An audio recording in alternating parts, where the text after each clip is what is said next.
Hello, કેમ છો dear students? આ બીજો વિડીયો છે. પહેલા વિડીયોમાં આપણે જોયું હતું કે વિભાગ બી ના ટોપ 21 દાખલા કયા હતા. આ વિડીયોમાં આપણે જોવાના છીએ કે વિભાગ સી ના ટોપ મોસ્ટ એમઆઈએમપી દાખલા કયા છે, હે ને? હવે તમે લોકો ઈચ્છતા હોય કે આ બધા દાખલાનું હું સોલ્યુશન્સ લઈને તમારી સામે આવું અને તમને સરસ મજાના દાખલા સોલ્વ કરાવું, તો તમારે એક કામ કરવાનું છે. આ વિડીયોની લાઇક કેટલી હોવી જોઈએ? 500. અને આપણા સબસ્ક્રાઈબર 1,90,000 ને વટી જાય. 188 તો થવાય, બસ 2000 ઘટ્યા છે. એ થઈ જાય એટલે હું તમારા માટે સોલ્યુશન્સ લઈને આવવાનો છું. અને તમારા જેટલા પણ ફ્રેન્ડ છે બધાને શેર કરી દો અને કયો લાઇક કરે. અને ખાસ હું લાઈવ લેક્ચર લઈને આવું છું. રોજ 3 લાઈવ લેક્ચર હોય છે અને મેં ઓલરેડી આખું ગણિત પૂરું કરવા આવ્યા છીએ, બરાબર ને? રોજ સવારે 12 વાગે, સાંજે 5 વાગે, રાત્રે 8 વાગે 3 લાઈવ લેક્ચર હોય છે. સવારે 12, સાંજે 5 આપણો ઓબ્જેક્ટિવ કરીએ છીએ. રાત્રે 8 થી 12 વિભાગ BCD ના કરીએ છીએ, જેમાં આજે મંગળવારે 10મું અને 12મું ચેપ્ટર અને 4 તારીખે બુધવારે 13 અને 14મું ચેપ્ટર કરશું. અને સાથે સાથે આપણે પેપરના આગલા દિવસે કઈ ગયો અહીંયા તમને લોકોને પેપરના આગલા દિવસે 7:30 વાગ્યાથી લઈને 7:30 લઈને 10:30 વાગ્યા સુધીમાં તમારો મોટો ભાઈ આખું BCD 3 કલાકમાં રિવિઝન કરાવી દેશે, કે જેથી બીજા દિવસે પેપરમાં કાંઈ લોચા લબાચા ન પડે. અને જે દિવસે પેપર છે તે દિવસે સવારે 5 થી 7 ઓબ્જેક્ટિવ તમારો ભાઈ લઈને આવશે. કરો જગોમગો. ચાલો નેક્સ્ટ. હવે અહીંયા આવ્યા જઈએ. ભાઈ, તમને લોકોને ખબર છે કે વિભાગ સી ની શરૂઆતમાં પહેલા 2 દાખલા હોય છે. એ કયા હોય છે? તો કે ઈ હોય છે આપણા ત્રીજા ચેપ્ટરના દાખલા. તો હું તમારી સમક્ષ ત્રીજા ચેપ્ટરના દાખલા લઈને આવ્યો છું. જો કેવા પ્રકારના દાખલા પૂછાય. નીચે આપેલા દ્વિચલ સુરેખ સમીકરણનો ઉકેલ લોપની રીતે મેળવો. આ પેલો મોસ્ટ એમપી દાખલો. પછી 2 વ્યક્તિઓની માસિક આવકનો ગુણોત્તર વાળો દાખલો, બરાબર? તેમના માસિક ખર્ચનો ગુણોત્તર, દરેક વ્યક્તિને 2000 રૂપિયાની બચત કરે છે તો તેની માસિક આવક શોધો. તો અહીંયા આવક બરાબર x ધારવાનો અને ખર્ચ બરાબર y ધારવાનો, બરાબર? ઓકે. પછી એક અપૂર્ણાંકમાં અંશ અને છેદમાં 2 ઉમેરતા 9/11 બને. અને જો અપૂર્ણાંક અંશ અને છેદમાં 3 ઉમેરીએ તો 5/3 બને, 6 બને. તો તે અપૂર્ણાંક શોધો. આ બધા મોસ્ટ IMP દાખલા છે કે જે દીકુડાઓ તમને એક્ઝામ વખતે પૂછાય. દેન આફ્ટર આપણે આગળ વ્યા જઈએ ભાઈ. બીજા 3 દાખલા કયા છે? તો કે ભાઈ 2x + 3y બરાબર 11 ને x - 2y બરાબર -2 નો ઉકેલ આદેશની રીતે શોધો અને k ની એવી કિંમત શોધો કે જેથી kx + 3 થાય. હવે અહીંયા આદેશની બદલે સેમ દાખલો પૂછે પણ એમ કે લોપની રીતે કરો, તો લોપ કરવાનું. આદેશ કે તો આદેશ કરવાનો. એના પછીનો મોસ્ટ આઈએમપી દાખલો, નીચે આપેલા દ્વિચલ સુરેખ સમીકરણનો ઉકેલ આદેશની રીતે ગોતો. તો પેલા સમીકરણ બનાવશું. મેં દાખલો હમણાં લાઈવ લેક્ચરની અંદર કરાવ્યો છે, જાગરણ બેચની અંદર, જે રાત્રે 8 થી 12 ચાલે છે એમાં. પછી નીચે આપેલા દ્વિચલ સુરેખ સમીકરણનો ઉકેલ આદેશની રીતે ગોતો. આ પણ મોસ્ટ આઈએમપી દાખલો છે. આવા દાખલા પૂછાય, બરાબર? હવે તમને 2 રીત પૂછાય, ક્યાં તો આદેશ પૂછાય ને ક્યાં લોપ પૂછાય. તો તમે એક વસ્તુ સમજો દીકરાઓ, કે વિભાગ સીમાં 2 દાખલા છે, એમાંથી એક આદેશ હશે ને એક લોપ હશે. કમ્પલસરી છે, હે ને? અને જો આવું સમીકરણ આપ્યું હોય અને કંઈ કીધું ન હોય, ખાલી એમ કીધું હોય કે ભાઈ અપૂર્ણાંક શોધો અથવા માસિક આવક શોધો, તો તમે આદેશ કરવું તો આદેશ કરી શકો અને લોપ કરવું હોય તો તમે લોપ પણ કરી શકો. નેક્સ્ટ. સમાંતર શ્રેણી 9, 17, 25 ના કેટલા પદોનો સરવાળો 636 થાય? 5મા ચેપ્ટરનો એક દાખલો હોય છે વિભાગ સીમાં, બરાબર ને? તો મોસ્ટ આઈએમપી દાખલો છે બકુડાવું, કે જે તમને લોકોને પૂછાય છે. આ ખાસ કરી લેજો. સમાંતર શ્રેણીનું બીજું અને ત્રીજું પદ 14 અને 18 હોય તો 51 પદોનો સરવાળો ગોતો. સમાંતર શ્રેણીનું બીજું અને ત્રીજું પદ 1 ને 1 2 વખત લખાઈ ગયું છે ભાઈ, તો આ 1 ને 1 દાખલો 2 વખત લખાઈ ગયો. જેનું nમું પદ 3 + 2n હોય તેવી સંખ્યાની યાદીમાં પ્રથમ 24 પદોનો સરવાળો શોધો. સમાંતર શ્રેણીના પ્રથમ n પદોનો સરવાળો 4n - n² હોય તો nમું પદ અને પ્રથમ 3 પદો શોધો. હવે એના પછીની વાત કરીએ તો ચેપ્ટર નંબર 7. ચેપ્ટર નંબર 7 માંથી મારી જાન 2 દાખલા પૂછાય અને એ 2 દાખલા તમારે લોકોને, હવે જો આમાં તમે સમજો ને, તો તમારી આગળ 3 ચેપ્ટર છે. 3 ચેપ્ટરમાંથી કોઈ પણ એક ચેપ્ટર આખું ઓપ્શનમાં કાઢી શકો. આ સમજો. આમાં મેં એ 3 ચેપ્ટર, આમાં 21 કરતાં વધારે દાખલા છે, પણ તમારે જે ચેપ્ટર ઓપ્શનમાં કાઢવાસ નહીં તમે કાઢી શકો.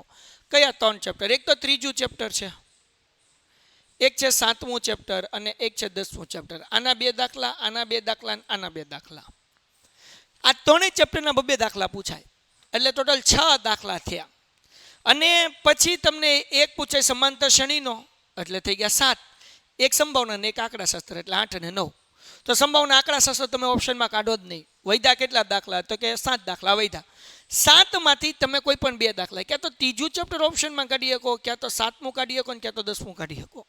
હવે જે ચેપ્ટર તમને ન ફાવતું હોય એ તમે ઓપ્શનમાં કાઢી નાખો, એના દાખલા તમારે નહીં કરવાના. એટલે આની અંદર 21 કરતાં થોડાક વધારે દાખલા છે, લગભગ આમ સમજો ને કે 27 દાખલા છે. 27 દાખલા એટલા માટે છે કે ભાઈ જે ચેપ્ટર તમારે ઓપ્શનમાં કાઢવું હોય એ તમે કાઢી નાખો, મને વાંધો નથી. તમને મજા આવતી હોય કરવાનું, નહીં મજા આવતી નહીં કરવાનું. બાકી બધુંય કરવું હોય તો હું તો બેઠો જ છું, લાઈવ લેક્ચરમાં બધુંય કરાવું છું. એટલે ચેનલ સબસ્ક્રાઇબ કરી નાખો, વિડીયો લાઈક કરી નાખો તો વાંધો ન આવે. હાલો, બિંદુ x અને y એ બિંદુ 3 અને 6 અને -3 અને 4 થી સમાન અંતરે હોય તેવું x અને y વચ્ચેના સંબંધ ચકાસો. પછી આ બીજો દાખલો મોસ્ટ આઈએમપી એ બી આપણને આપેલા છે. AP બરાબર 3/7 AB થાય તો બિંદુ P એ રેખાખંડ AB પર આપેલ હોય તો તે બિંદુ P ના યામ શોધો. સમબાજુ ચતુષ્કોણ ક્રમિક શિરોબિંદુ 3, 0, 4, 5, -1 અને 4, -2 અને -1 હોય તો તેનું ક્ષેત્રફળ શોધો. y અક્ષ એ બિંદુ 5 અને -6, -1 અને -4 જોડતા રેખાખંડનું કયા ગુણોત્તરમાં વિભાજન કરે તે શોધો ને તે બે છેદબિંદુ મેળવો. બરાબર. એના પછી આગળ વ્યા જઈએ. એના પછીનો આ દાખલો પણ મને એવું લાગે કે પૂછાઈ શકે. હા, આ દાખલો મને લાગે છે પૂછાઈ શકે. શું કીધું? એક વર્ગખંડમાં 4 મિત્રો છે. ભાઈ આપણે અંતર સુરતનો ઉપયોગ કરીને કહેવાનું છે કે ચોરસ છે કે નહીં. મોસ્ટ આઈએમપી દાખલો મને લાગે છે કે આ વર્ષે તમને પૂછાય. પછી જો ભાઈ આપણને એવું કીધું કે ભાઈ P 9a - 2 અને -b અને 3a + 1 અને -3 અને આ b આપ્યું છે ને જોડતા રેખાખંડનું 3:1 માં ગુણોત્તરમાં વિભાજન કરે તો a અને b શોધો. આ a અને b ગોતવાનું. એના પછી આગળ 10મા ચેપ્ટરની વાત કરીએ. 10મા ચેપ્ટરમાં બે પ્રમેય ખાસ કરવાના, 10.1 અને 10.2. બરાબર. ઓકે, તો 10.1 અને 10.2 સિવાય બાકીના દાખલા છે એ ખાસ કરવાનું પ્રમેય. 10.1 અને 10.2 આ મૂકવાનું નહીં, આજે રાત્રે જ કરાવવાનો છું લાઈવ લેક્ચરમાં ફરીથી. મુંજાતા નહીં, આજે રાત્રે લાઈવ લેક્ચરમાં ફરીથી તમારો ભાઈ કરાવવાનું છે. આપેલ આકૃતિમાં AB અને CD O1 અને O2 ના કેન્દ્ર ધરાવતા બે અસમાન વર્તુળના સામાન્ય સ્પર્શકો છે તો સાબિત કરો કે AB બરાબર CD. આ તમારો દાખલો કદાચ આ વખતે પૂછાઈ શકે અને આ ઓપ્શનમાં કાઢવું હોય તો ઢૂમ કરીને કાઢી નાખવાનું. બરાબર. PQ એ 5 સેમી ત્રિજ્યાવાળા વર્તુળને 8 સેમીની લંબાઈ જીવા છે. જો P અને Q માંથી પસાર થતી સ્પર્શકો બિંદુ T માં છેદે છે તો PT ની લંબાઈ શોધો. PT આ ઉદાહરણનો દાખલો છે અને આ દાખલો એક્ઝામમાં આપણને પૂછાઈ શકે છે. એના પછી બે સમકેન્દ્રિત વર્તુળવાળો એક દાખલો હશે અને હશે. યાદ રાખજો, જીવા ગોતવાની. Next one. ભાઈ બીજી ચર્ચા આપણે ક્યારે કરી? એક આ સાબિત કરવાનો દાખલો મોસ્ટ આઈએમપી બકા. બેઝિક મેથ્સ વાળાને આ દાખલો ઠુલિયા જેવો છે, મસ્ત મજાનો પૂછાય. પછી વર્તુળના કેન્દ્ર 10 સેમી અને તેને દોરેલ સ્પર્શકની લંબાઈ 8 તો વર્તુળનો વ્યાસ શોધો અથવા ત્રિજ્યા શોધવા વાળો દાખલો પૂછાય. Most IMP. આપેલ આકૃતિ છે એ આકૃતિમાં AOB 180 છે ભાઈ. બરાબર. તો એ આપણે સાબિત કરવાનું છે કે APB અને AOB બરાબર 180 થાય. એટલે કે આવડો આ ખૂણો અને આવડો આ ખૂણો બે સામસામે ખૂણાનો સરવાળો 180 થાય એ આપણે સાબિત કરવાનું છે. Okay, next one. હવે આપણે એક આંકડા શાસ્ત્રનો દાખલો પૂછાય ને એક સંભાવનો દાખલો પૂછાય. તો હું અહીંયા તમારી સામે લાવ્યો છું. જુઓ, પહેલો દાખલો બહુલક શોધવાનો 3 માર્ક્સનો દાખલો પૂછાશે. બરાબર. હવે આપણને હું કીધું, એક આવૃત્તિ વિતરણમાં એક વિસ્તારમાં 68 ગ્રાહકોના માસિક વીજ વપરાશ આપે છે અને આ માહિતીનો બહુલક શોધો. બીજો આઈએમપી દાખલો અગર વાત કરીએ તો એ પણ બહુલક શોધવાનો. 3 માર્ક્સની અંદર બહુલક કાકા ફિક્સ છે. બરાબર ને? હાલો, પછી બહુલક શોધો. 3 માર્ક્સની અંદર બહુલક કાકા ફિક્સ છે. આ ધ્યાન રાખજો. આ ટોપ 21 દાખલા છે. બકુડાવ જગમગો થઈ જાય. પછી તમારે જે ચેપ્ટર ઓપ્શનમાં કાઢવું હોય તમે કાઢી શકો. ધેન આફ્ટર જુઓ ભાઈ, આ ખોટી આવૃત્તિનો દાખલો બહુલકનો 3 માર્ક્સમાં ન પૂછાય તો 4 માર્કમાં તો પૂછાય જ. તેઓ બકુડાવ કરી જ નાખવાનો. બહુલકની ખોટી આવૃત્તિ તમે ઈચ્છતા હો તો હું આ લેક્ચર લેવાનો છું જાગરણ બેચમાં, જેમાં 13મું 14મું ચેપ્ટર આખું તમારો ભાઈ કરાવવાનું છે. તો ચેનલ સબસ્ક્રાઈબ કરી નાખો. એની અંદર આ બહુલકની ખોટી આવૃત્તિનો દાખલો શીખવાડીશ. એના પછી ભાઈ બહુલક શોધો. 3 માર્ક મતલબ બહુલક આવડે એટલે 3 માર્ક તમારા રોકડા છે. હવે વાત કરીએ સંભાવનાની. સંભાવનાના મોસ્ટ આઈએમપી દાખલા જો કયા છે? એક ગલ્લામાં 50 પૈસાના સિક્કા છે. બરાબર ને? આ તમને ખબર છે કુલ સિક્કા 180 હોય. પછી 2 રૂપિયાનો સિક્કો હોય, 5 રૂપિયાનો સિક્કો હોય. આ મોસ્ટ આઈએમપી દાખલો છે. એક ભૂરો એક રાખોડી એમ 2 પાસા છે. કુલ પરિણામ કેટલા થાય? 36. હવે ઉપરની સપાટી ઉપરનો સરવાળો જે છે એ 8 થાય, 13 થાય કે 12 થી ઓછો થાય. પછી શું છે ભાઈ? આ ધ્યાન રાખજો. 13, 14, 15, 60 ક્રમાંકવાળી ચબરખી બરાબર ભેળવ્યા પછી એક પેટીમાં મૂકવામાં આવે છે. ત્યારબાદ તેમાંથી એક ચબરખી યાદિક રીતે ઉપાડવામાં આવે છે. ઉપાડવામાં આવેલ ચબરખી પરની સંખ્યાના સંદર્ભે નીચેના સંભાવના શોધો. પેલું કે 5 વડે વિભાજ્ય હોય. 4 ચિઠ્ઠી છે તો 5 વડે વિભાજ્ય કોણ છે? 15. અને 60 એટલે એનો જવાબ આવે 2/4. 2 એકા 2 ને 2 દુ 4 એટલે 1/4 1/2 જવાબ આવે.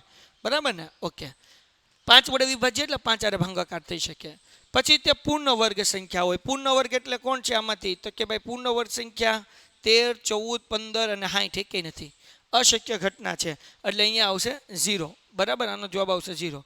તે સંખ્યા 2 અથવા 3 ની ગુણિત હોય એટલે 2 ના ઘડિયામાં આવતી હોય અથવા 3 ના ઘડિયામાં આવતી હોય તો 2 ના ઘડિયામાં આવે એવી કઈ?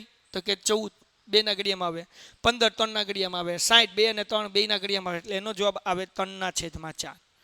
પછી ભાઈ 52 પત્તા વાળો દાખલો હે ને.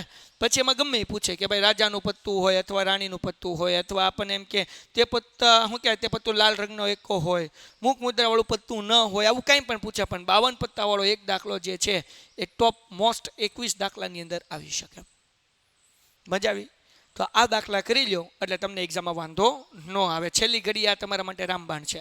હવે હું કેવી રીતના લેક્ચર હોઉં છું? રોજ 3 લેક્ચર હોય છે. એક બપોરે 12 વાગે હોય છે, એક બપોરે 3 વાગે હોય છે, એક રાત્રે 8 વાગે હોય છે. જે 3 વાગે નહીં, 12 વાગે ને 5 વાગે જે હોય ને એમાં વિભાગ એ કરીએ, 3 વાગે નહીં. અને રાત્રે 8 વાગે આપણે જે કરીએ છીએ એની અંદર જોરદાર જબરદસ્ત ઝક્કાસ હોય છે. શું? તો BCD ના MP દાખલા. બરાબર. આજે 3 તારીખે મંગળવારે હું કરવાનું છું 10મું અને 12મું, બુધવારે હું કરવાનું છું 13મું અને 14મું. તમને લોકોને ખાસ પેપરના આગલા દિવસ આવી જવાનું છે એટલે કે 5 તારીખે 7:30 થી 10:30. 7:30 થી 10:30 ની અંદર આખો BCD હું તમને મસ્ત મજાનું રિવાઇઝ કરાવી દઈશ કે જેથી કરીને એક્ઝામમાં તમને વાંધો ન આવે. તો ખાસ એ તમારે રિવિઝન કરવા આવી જવાનું છે. 7:30 થી 10:30 ખુરશીની પેટી બાંધીને બેઠી જવાનું છે. અને સંકટ સમયની સાકળ 6 તારીખે સવારે તમારા લોકોનું હું લાઈવ લઈશ ઓબ્જેક્ટિવ, જેનો ટાઈમ હશે સવારે 5 વાગ્યાથી લઈને 7 વાગ્યા સુધી. ડન? ઓકે. તો આવી જાઓ લાઈવ લેક્ચરમાં, તમારી રાહ જોઈશ. આપણે મજાનું ભણીશું. ચેનલ સબસ્ક્રાઈબ ન કરી તો કરી લો, વિડીયો લાઈક કરી લો, તમારા જે જીગરજાન દોસ્ત છે ને એને શેર કરી દો. અને સેમ આવો વિડીયો હવે આવે છે વિભાગ D માટે. એક વખત એ દાખલા ગણી લો. ટાટા, ધન્યવાદ. Painted Painless Learning.